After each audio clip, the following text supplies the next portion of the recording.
My career has been odd. You know, I've been a very, very lucky guy. I've never done anything but make music one way or another. The first time I came to Caffè Lena, I came here under protest from several of my bandmates.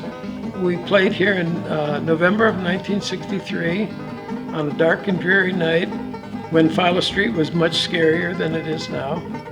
The place was packed. People knew our material. They sang along with our songs. It was kind of amazing. Have you heard of the Beatles? Yeah, well, they happened. And folk music died a horrible death. I was 15 years old, and I thought my career was done.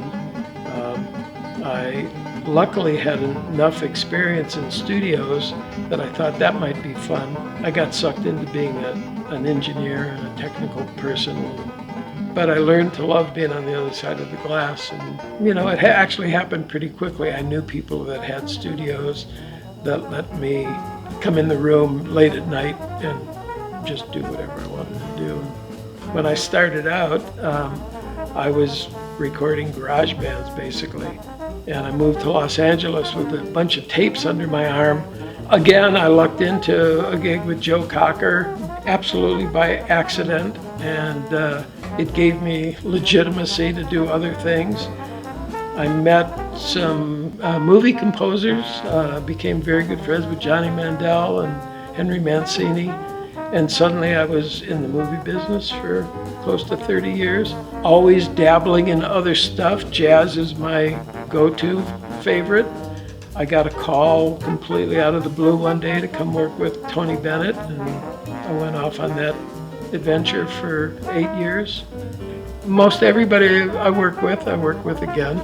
If there's one thing that may attract serious musicians, I'm as serious as a heart attack about everything that I do. For some reason or other, I just happened to be in a place where I could navigate the very turbulent changes in the music industry. Then I got into Broadway, because Broadway wasn't going anywhere and nobody wanted to deal with it. So I did that for 10 years. And like I say, I ended up in Saratoga by accident. I came to visit a friend who was working with the ballet, and I met my wife the very first day I was here, and moved here right after 9/11. It didn't occur to me that there would be work to do in Saratoga. I have to say, I've never been in any place like this. The music is so vibrant, so varied. There's everything going on here. The quality is off the chart. You know, my entire life before coming to Saratoga was really thinking that the best musicians in the world only existed in LA and New York and London.